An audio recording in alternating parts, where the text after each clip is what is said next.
Welcome to A Cloud of Witnesses. This is an in-depth series on the history of the Christian faith.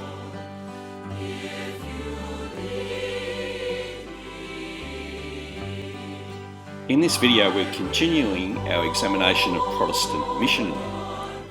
We'll again note important mission societies such as the Church Missionary Society or CMS, the American Board of Commissioners for Foreign Mission, the American Baptist Foreign Mission Society, and the China Inland Mission. We'll also look at the lives of influential missionaries such as Adoniram Judson and Hudson Taylor, and we'll conclude by noting the increasing role and impact of many female missionaries. In 1799, the Church Missionary Society, or CMS, began. The CMS was formed by mainly Anglican evangelicals in England. A group called the Clapham sect were particularly influential in its formation. William Wilberforce was one of their number. The overseas mission work of the CMS started in Sierra Leone in West Africa in the year 1804. But their work spread rapidly to places like India, Canada, New Zealand, and the area around the Mediterranean. An influential CMS missionary was Samuel Marsden. Samuel Marsden was an Anglican clergyman, but was influenced by Calvinistic Methodism, and he was supported by the CMS, but also had links to the LMS as well. While he was chaplain to the colony of New South Wales, he went on 7 voyages to New Zealand and worked among the Maori there, where he became a significant person in their acceptance of the Christian faith. His involvement with the Maori occurred when one of the Maori chiefs, Ruatara, had managed to travel to London. Ruatara was not impressed by the Europeans, who treated him with disrespect. However, on the return journey on the ship, he met Marsden and was impressed with the concern and respect that Marsden showed him. Ruatara stayed with the Marsden family in Sydney, and because he admired the outworking of Marsden's faith, he invited Marsden to set up a CMS mission in the Bay of Islands. The CMS began their mission work at Carey in the Bay of Islands in 1822. A house and stone mill were built, and the mill was to provide supplies for the struggling missionaries.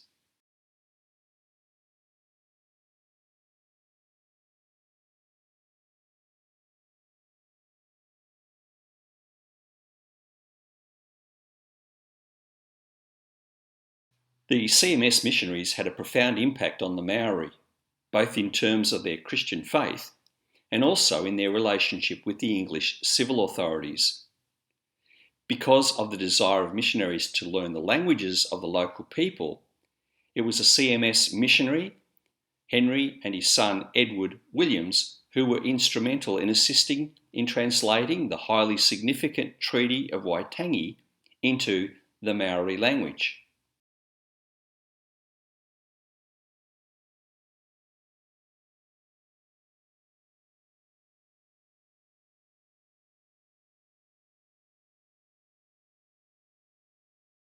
Another key figure in the CMS was Henry Venn, who was the secretary of the CMS for 32 years, and he promoted what is called the 3-self formula. Venn said the goal of Western-dominated mission should be to develop churches which were self-supporting, self-governing, and self-propagating. Over the time, Venn's proposal would become the norm for mission societies.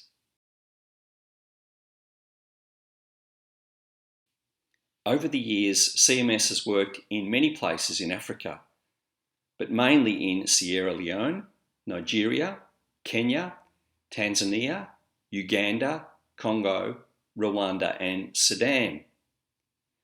As well as that, they've worked in Asia, principally in India, Pakistan, Sri Lanka, China, and Japan. And then also in the Middle East, mainly in the areas of Palestine, now Israel, Jordan, Iran, and Egypt. It was the result of Venn's influence that the CMS Niger mission began in 1857, which was entirely staffed by Africans. Eventually, Samuel Crowther was appointed as the first black African bishop there.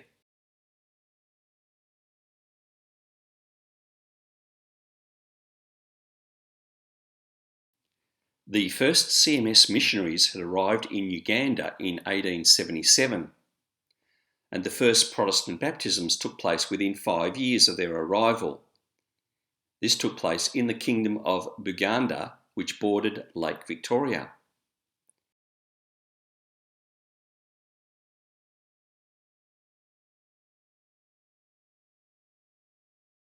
In the same year, 2 CMS missionaries, Shergold Smith and a Mr. T. O'Neill, who was an architect, were murdered on the shores of one of the islands on Lake Victoria. Around 1882, James Hannington, moved by the report of the murder of Smith and Taylor, offered himself to the CMS as a missionary. He was accepted and set sail for Zanzibar. However, after becoming crippled by fever and dysentery, he was forced to return to England in the following year of 1883. Then, in the middle of 1884, having recovered, he was ordained by the CMS as Bishop of Eastern Equatorial Africa. And in January of 1885, now aged 37, Hannington again departed for Africa and arrived in the Kingdom of Buganda. However, under the orders of the King Mwanga II of Buganda, Hannington and those with him were imprisoned. After 8 days of captivity, by order of the king, Hannington's porters were killed. And then, on the 29th of October 1885, Hannington himself was speared in both sides. As he lay dying, his alleged last words to the soldiers who had speared him were, "Go tell Mwanga, I have purchased the road to Uganda with my blood."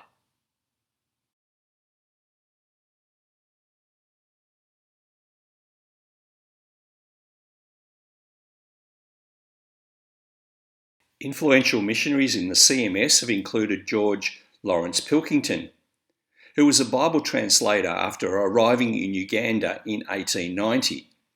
He translated the Bible into the Luganda language. He was killed in a battle when he went out with the Buganda soldiers to quell an uprising by the Sudanese in 1897. He was aged only 32. Alfred Robert Tucker also went to Uganda, arriving there in the same year as Pilkington. He encouraged the use of native evangelists, and in 1893 he wrote about a service that was sending out 2 or 3 native missionaries. He said, "The dismissal was entirely one of the native church. They prayed for the men and are indeed sending them forth." It was like an incident in the book of Acts. Roland Allen was an ordained Anglican priest and spent time as a missionary in China, but he had to escape due to the Boxer Rebellion. He travelled widely and he taught and became an authority on missiology, and his most influential work was Missionary Methods, St. Paul's or Ours, which was printed in 1912.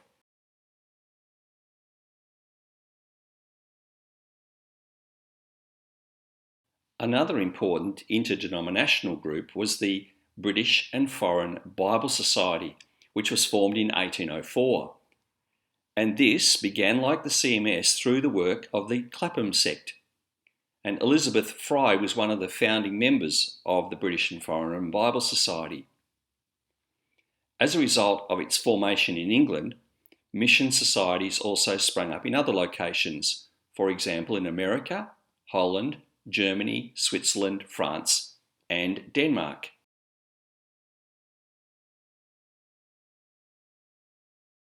The American Board of Commissioners for Foreign Missions, or ABCFM for short, was the first American Christian foreign mission agency, and it was formed in 1810.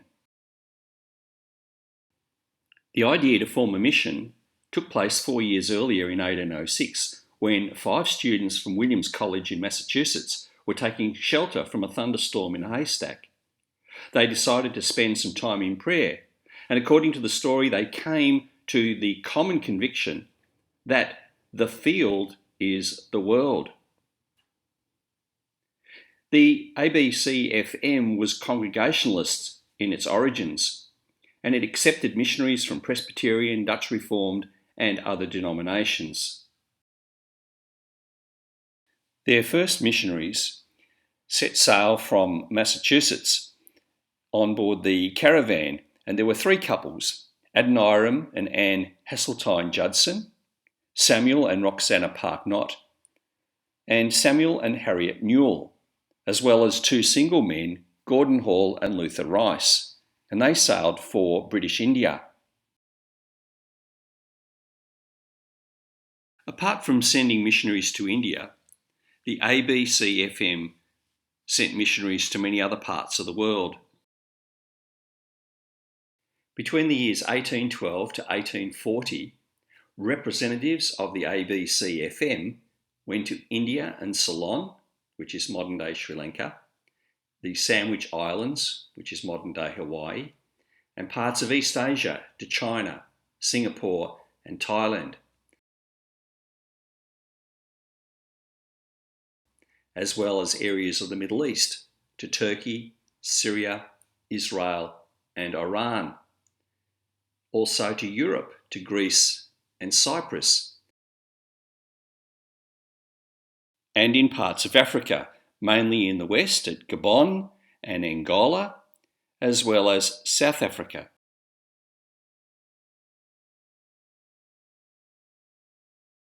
One of the early leaders of the mission was Jeremiah Everts.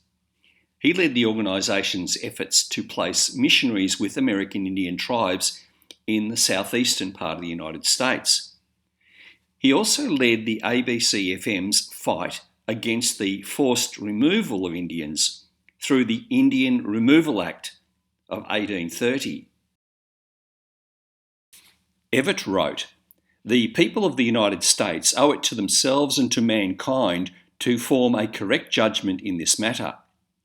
Most certainly, an indelible stigma will be affixed upon us if, in the plenitude of our power and in the pride of our superiority, we shall be guilty of manifest injustice to our weak and defenceless neighbours." The ABCFM also put missionaries on Indian territory to assist them. However, in 1830, the Georgia government passed a law prohibiting any whites from living in these Indian territories. This law was aimed specifically against white missionaries. Essentially, the 1830 Act was one of forced removal of Indian tribes from the east into areas west of the Mississippi. This involved the removal of approximately 60,000 Indians, and it's thought that thousands died as a result of starvation, exposure to the elements and disease during these removals. This has become known as the Trail of Tears.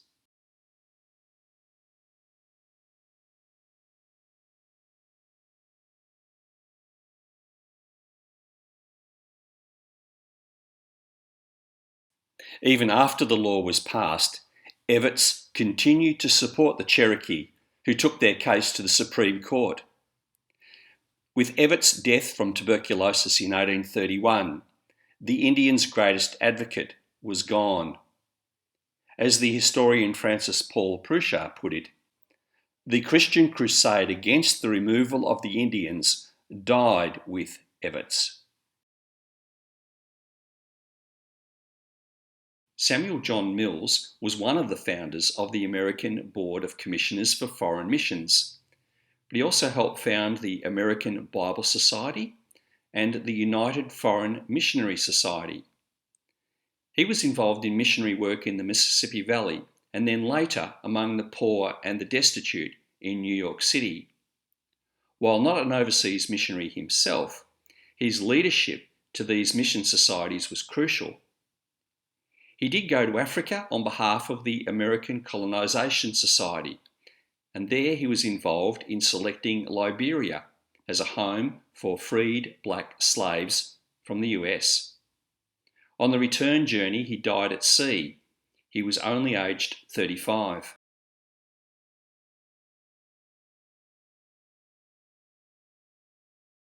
In 1821, they sent the first unmarried female missionary to the Indians of North America.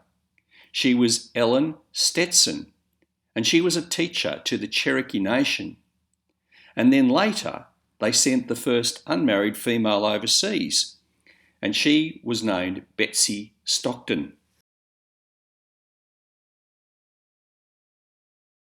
Titus and Fidelia Cohen were also sent out to Hawaii by the American Board of Commissioners for Foreign Missions.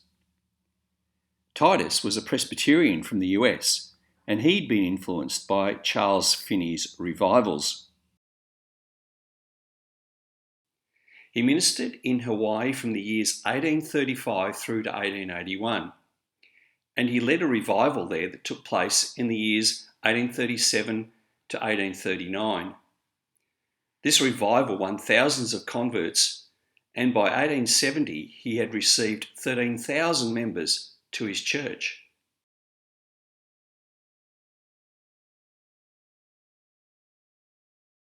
He described his inner longing to tell the people of the love of God. He said, "When I came to these islands, and before I could use the Hawaiian language, I often felt as if I should burst with strong desire to speak the word to the natives around me. And when my mouth was open to speak of the love of God in Christ, I felt that the very cords of my heart were wrapped around my hearers, and that some inward power was helping me to draw them in, as the fisherman feels when drawing in his net filled with fishes." Interestingly, when the first American missionaries arrived in Hawaii in 1820, they actually found that Tahitian Christians were already working as missionaries there. The mission of these Tahitian Christians had succeeded in destroying much of the idolatry and pagan taboos on the islands. They'd even converted some from the royal family. And as a result, laws had been introduced that favoured morality and education.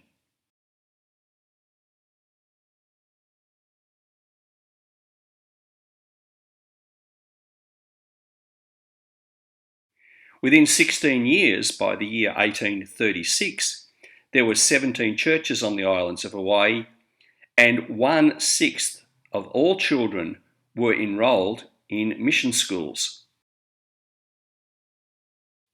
But it wasn't just foreign missionaries that were having an impact. One of the local preachers instrumental in bringing the gospel to his own people was Bartimaeus Delana Puaoki.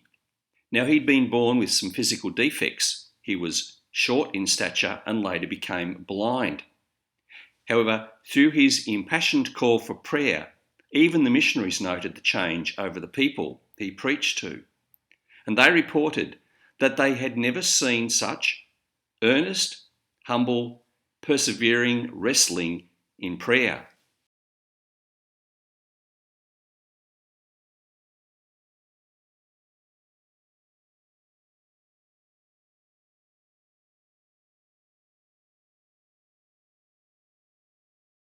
The Waiakea mission station became the first Christian mission located on the eastern side of the island of Hawaii.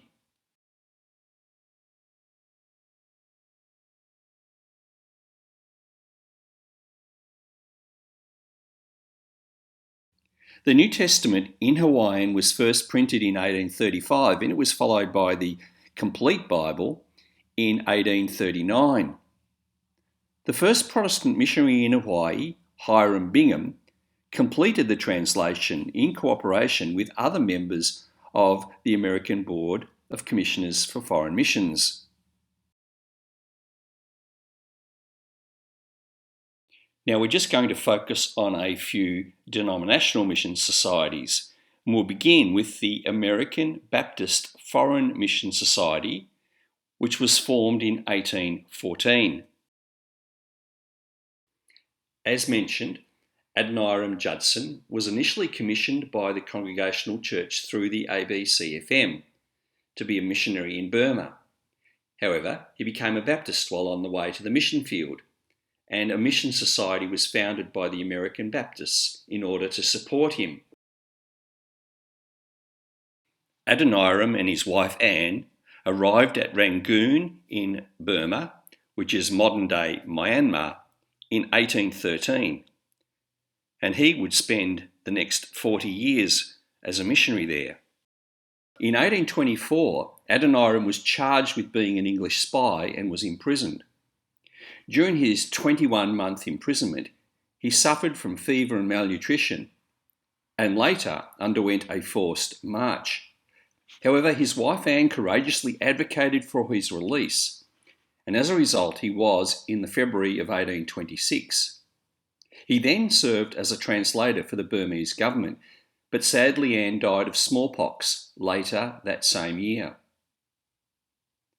Adoniram continued his mission work.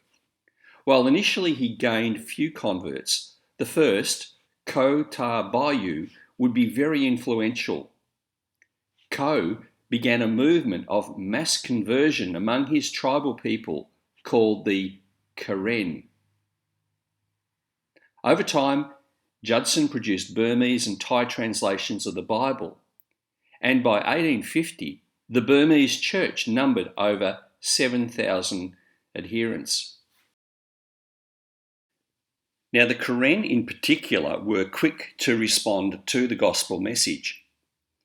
They had a long history of being oppressed by the Burmese, but their elders or prophets of old had promised a coming deliverance, and one such prophecy went, "The sons of God, the white foreigners, obtained the words of God.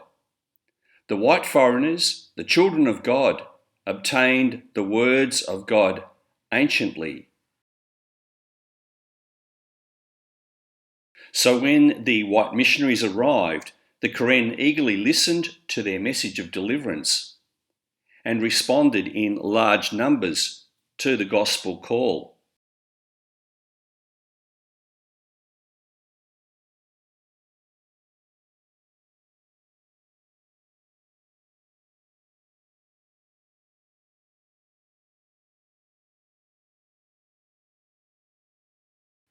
Alexander Duff was a missionary to India, the first from the Church of Scotland, and he saw education as the best way for Christianity to impact the unevangelised nations.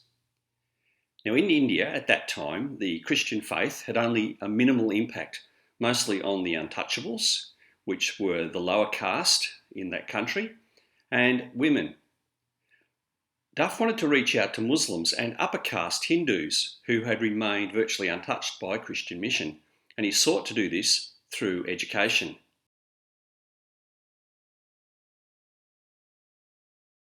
Duff opened up a school which taught the typical secular subjects up to a university standard, but alongside these, the Bible was also taught. The English language was used as the medium of instruction on the grounds that it was the key to Western knowledge. He was soon encouraged by a small number of converts, including several high caste young men. He was also instrumental in encouraging education by the British authorities in India, in the form of establishing both primary and secondary schools. Also, he encouraged the provision of technical and scientific teaching and the establishment of a school for girls. And he assisted in a number of other overseas missionary endeavours.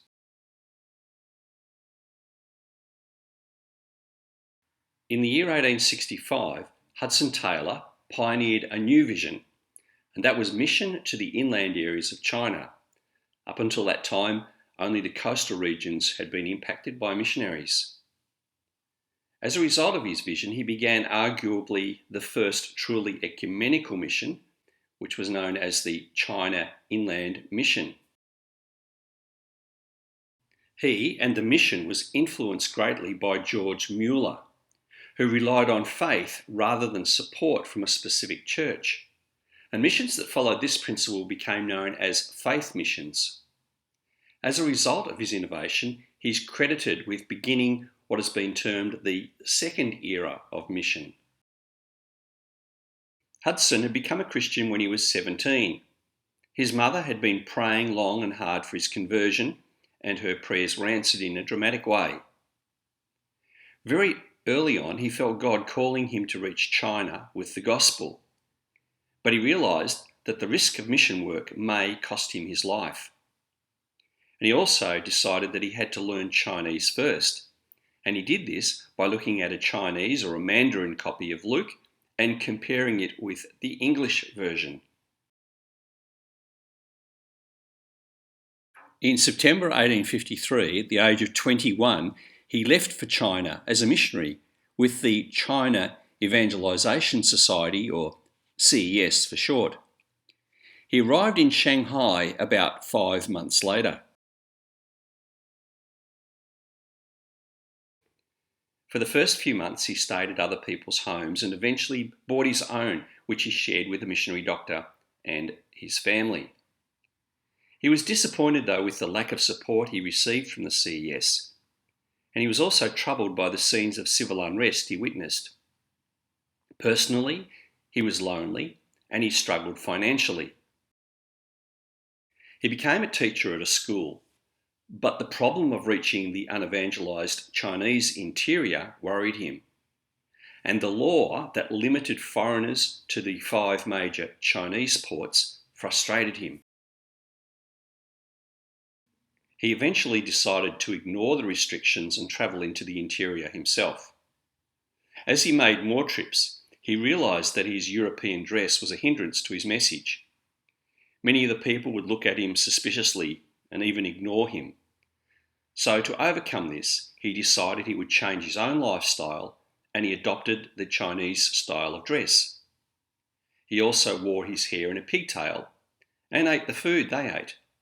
And by now he'd learnt Mandarin sufficiently well, with the result that many people actually mistook him as being Chinese.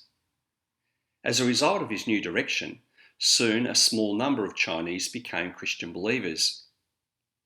Then in 1857, he decided to resign from the CES and work independently. In 1858, he married Maria Dyer, and together they had 7 children. By 1860, foreigners were legally allowed to travel to the interior, but Hudson and his wife Maria had to return to England due to his ill health. He used this time for further medical study and for translating the Ningbo New Testament.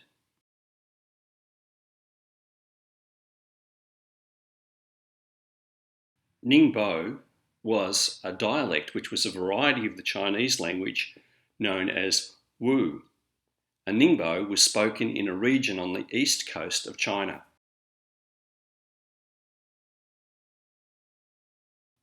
While in England in 1865, Hudson Taylor founded the Ecumenical China Inland Mission, or CIM. As mentioned, influenced by George Mueller, he resolved not to ask for money, but to rely on prayer to bring in supplies. He accepted candidates who had no college training, and he expected missionaries to identify with the nationals by adopting their dress. Soon he had 24 missionaries ready to go to China, and in 1866, after a 6-year absence, Hudson, his wife Maria, along with the new missionaries, arrived in China.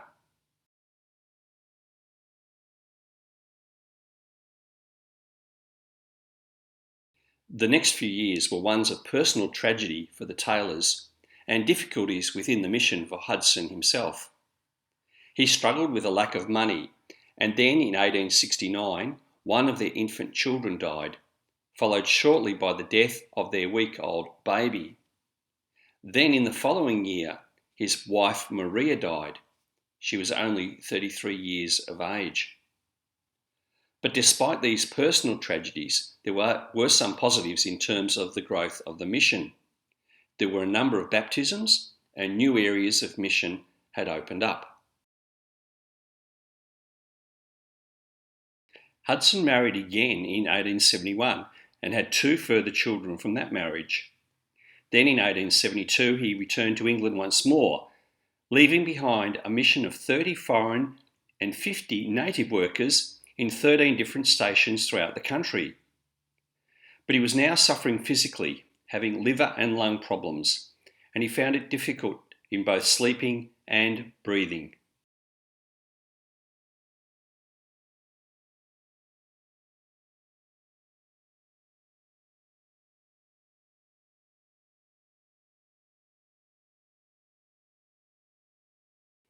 He again returned to China, where he witnessed the growth of the mission.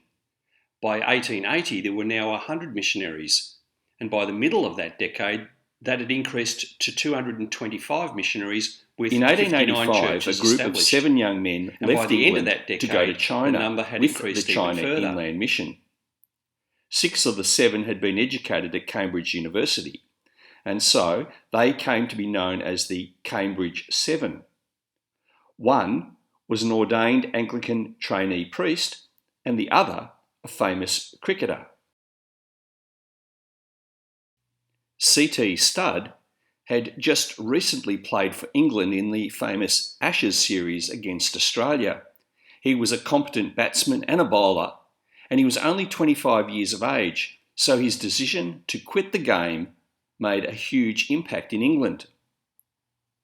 After a serious illness in which his brother nearly died, he came to the realisation saying, "I know that cricket would not last, and honour would not last, and nothing in this world would last, but it was worthwhile living for the world to come." After spending some time in China working as a missionary, he then went to India, and finally, when he was aged 53, he went to Africa. He most famously said, "If Jesus Christ be God and died for me, then no sacrifice can be too great for me to make for him." Studd was responsible for setting up the Heart of Africa mission, which became the worldwide evangelisation crusade, now known as WEC International. The departure of these well-educated and young group of men willing to give up their lives of privilege to risk their lives as missionaries in China caused a lot of interest, and large crowds turned out to hear them speak before they departed for China.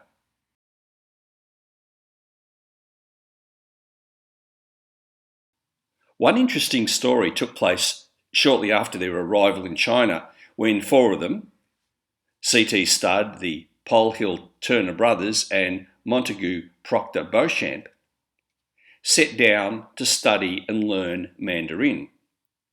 But then they thought it better to stop and to pray for the miraculous gift of speaking in tongues in order to reach the Chinese. However, no miracle occurred, and when Hudson Taylor heard about them quitting their language study, he told them to get back to the learning, which they did.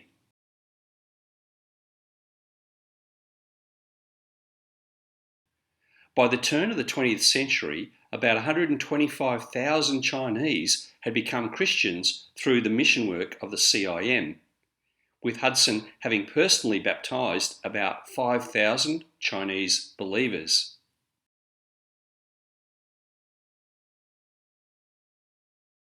However, towards the end of his life, he witnessed the greatest challenge, not just to his mission, but to the work of all Christians in China.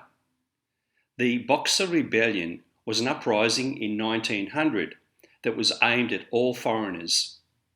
He was recuperating back at Switzerland when the telegrams came through telling of the riots, massacres, and the martyrdom of missionaries.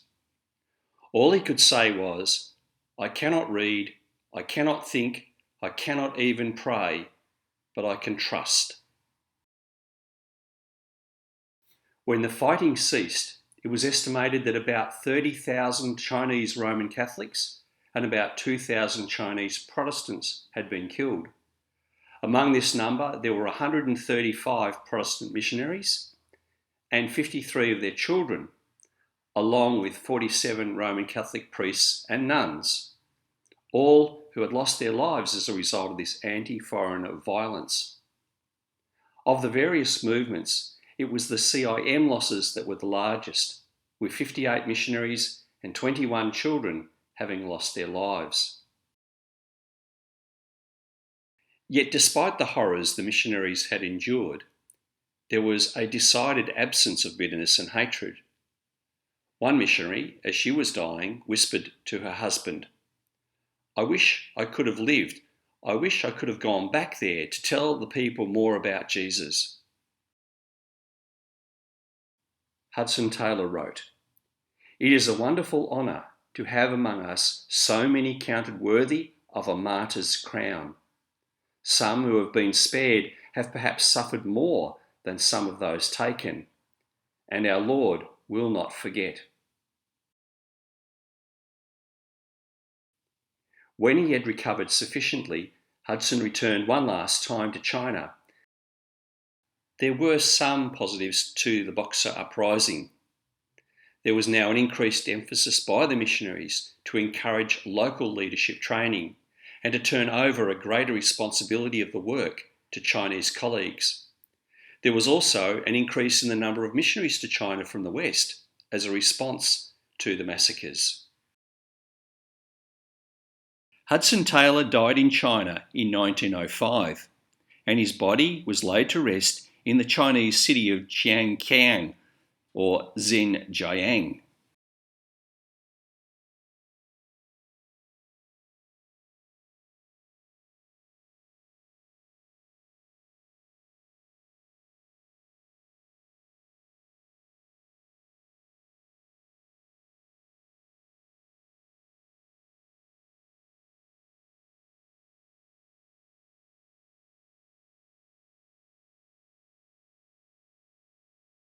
What were then some of the consequences of Protestant missions? Well, first of all, ecumenism. A spirit of cooperation began among various denominations as they worked together in reaching the lost. And interestingly, this desire for unity in mission led to the modern ecumenical movement, and we'll examine this further in later videos. There was also an increased role of women, and it increased as a result of mission because in some cases their role was vital and they were given or had to take on the task of preaching and organising, a role which was denied to them in their home churches. The importance of women is seen in the following observation made by Inger Marie Ockenhag, the Professor of History at the Volda University in Norway. And she said, "Women played a central role both at home, as fundraisers, and as active agents in heathen countries. Women were a majority in the missionary movements, and missionary work attracted women because it combined a gender-specific Christian way of life with degrees of freedom denied to the Christian woman in the West. It also offered middle-class women a wider range of permissible activities than was possible in European and American societies at the time. While spreading the Christian message was initially the main aim, social work, especially health and education, soon became accepted missionary activities, legitimised as the best way of reaching the local population."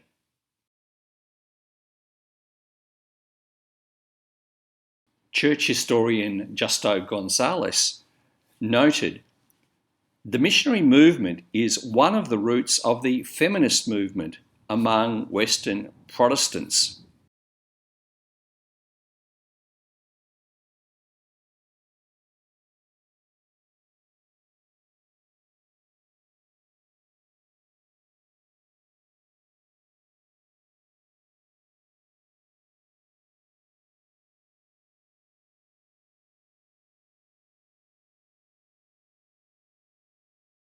As you will note from this list, there were a number of significant women missionaries and some specific women's mission organisations, and we're going to look at a few of them.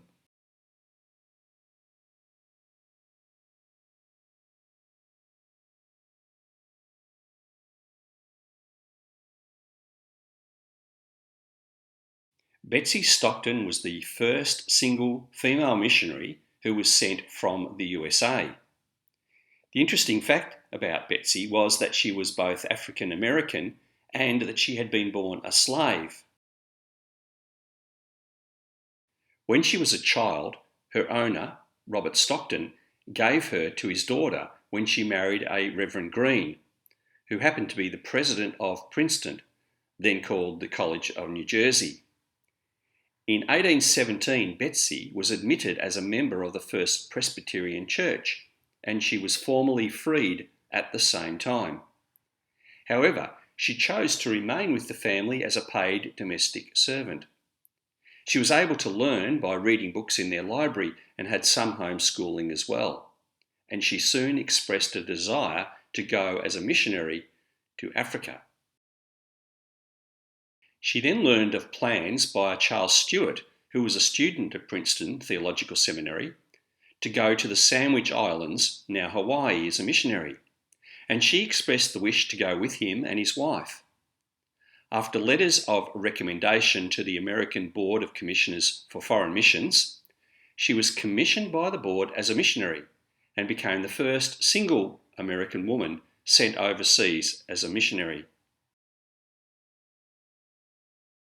Her contract with the board and with the Stewarts said that she went with the Stewarts, quote, neither as an equal nor as a servant, but as a humble Christian friend. It further stipulated that she was not to be more occupied with domestic duties than the other missionaries. In 1822, she accompanied the Stewarts to Hawaii and they settled on the island of Maui. She became the teacher of the first mission school opened to the ordinary people of Hawaii. There, she trained native Hawaiian teachers who took over when she and the Stewarts returned to the US in 1825 due to Mrs. Stewart's poor health.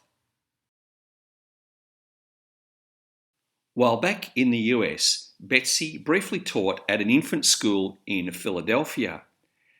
And then later, she helped establish a school for Indians on Grape Island in Canada.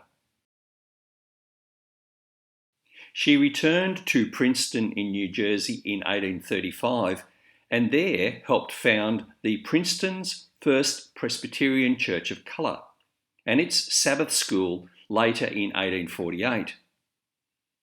The church was renamed the Witherspoon Street Church, and Betsey Stockton taught in its school for blacks until her death on October the 24th, 1865.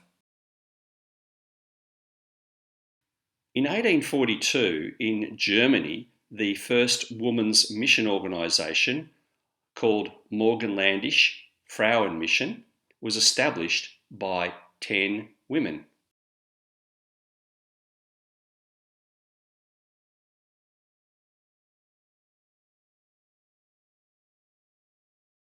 The Women's Foreign Mission Society was also set up, this by the American Methodist Episcopal Church. Clara Swain, along with Isabel Thorburn, were sent to India in 1869 by the Women's Foreign Mission Society. Clara was the first woman doctor in India. Not only did she treat patients, but she trained medical students as well. Within her first year, she'd trained 17 people in all, and within a few years, she'd built a women's hospital and a medical school, both the first in Asia. She describes the conditions when she first arrived. My medical work really began the day of my arrival.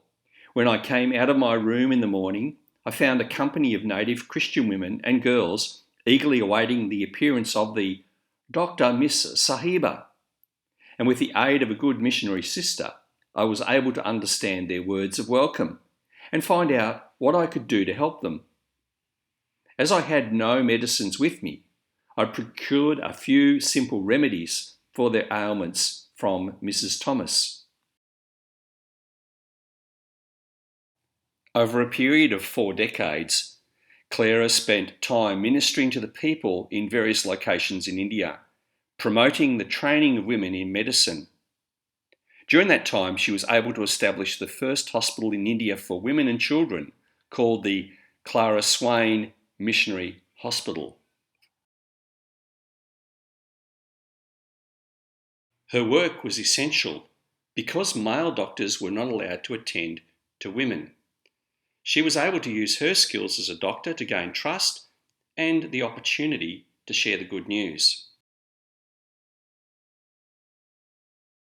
Mary Slessor was sent out by the Scottish Presbyterian Church as a missionary to Africa, and she worked mainly among the tribal groups in the area of modern-day Nigeria. She learnt one of the languages there, and she virtually worked by herself for 40 years, and despite great difficulties, she had a significant impact among those she worked with. She was able, for example, to stop the common practice of the infanticide of twins in one part of Nigeria. During her time in Nigeria, she primarily lived at Calabar, where she worked among the Efik people there.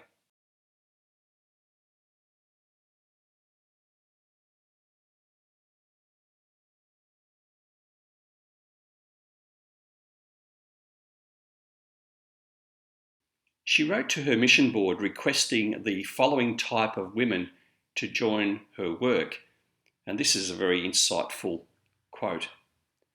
Consecrated, affectionate women who are not afraid of work or of filth of any kind, moral or material. Women who can nurse a baby or teach a child to wash and comb as well as to read and write. Women who can tactfully smooth over a roughness and for Christ's sake bear a snub and take any place which may open. Women who can take everything to Jesus and there get strength to smile and persevere and pull on under any circumstance. If they can play Beethoven and paint and draw and speak French and German, so much the better. But we can want all these latter accomplishments if they have only a loving heart, willing hands, and common sense.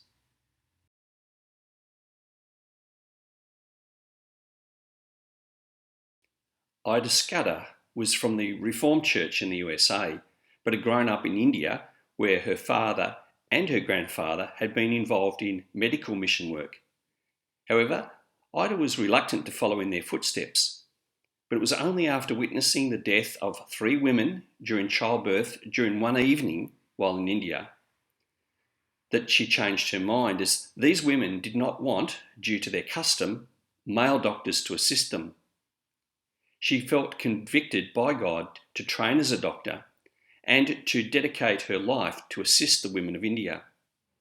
She established a number of medical institutions, and in particular one of Asia's leading medical training hospitals, the Christian Medical College and Hospital in Vellore, India, which she started in 1918.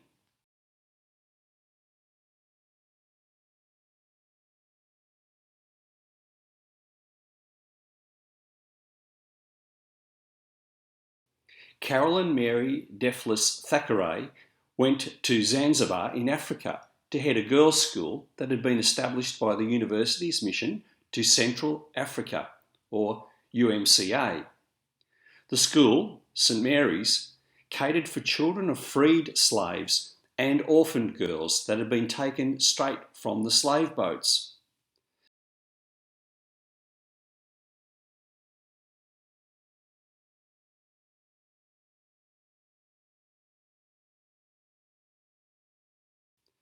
Thackeray was a wealthy woman and funded part of the school's building by her own means, and she ran the school herself for 25 years.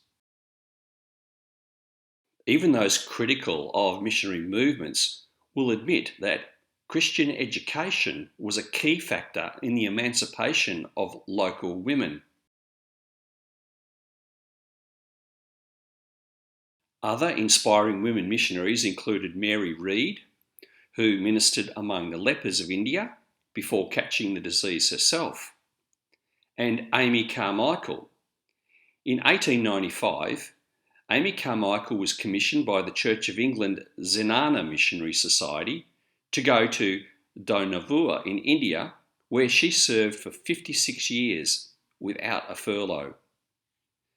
A major part of Amy's work was devoted to rescuing children who had been dedicated by their families to be temple prostitutes. More than 1,000 children were rescued from neglect and abuse during her life's work. The struggles of a single woman in these sort of circumstances is seen in the following quote, where Amy said, "There were days when the sky turned black for me because of what I heard and knew was true. Sometimes it was as if I saw the Lord Jesus Christ kneeling alone, as he knelt long ago under the olive trees. And the only thing that one who cared could do was to go softly and kneel down beside him so that he would not be alone in his sorrow over the little children." Amy Carmichael was also a prolific writer, having published 35 books.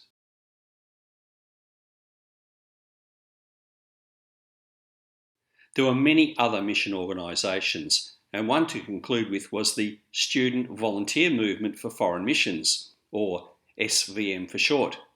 It was formed in the year 1886.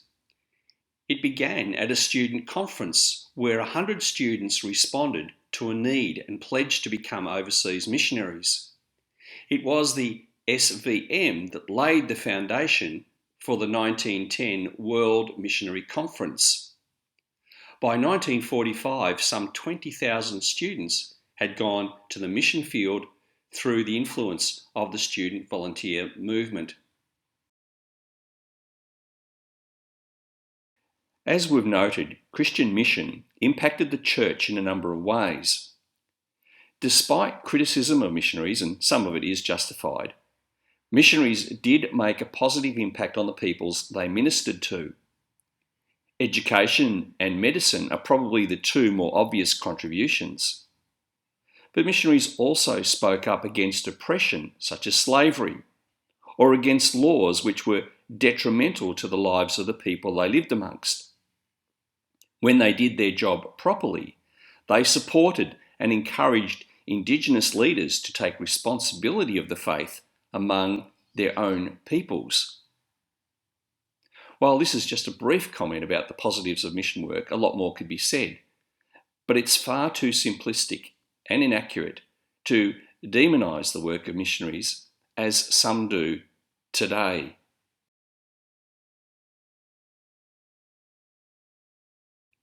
Robert Bruce was an early CMS missionary to Iran and was a member of the Anglican Church of Ireland.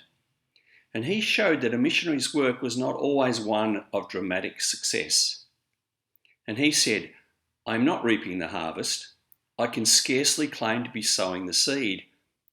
I am hardly ploughing the soil, but I am gathering out the stones.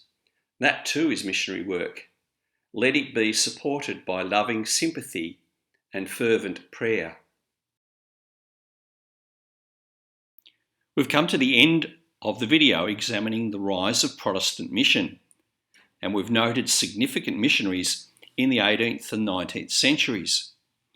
In the next video, we're going to examine the influence of Christians in other areas of society, namely their impact on the social order.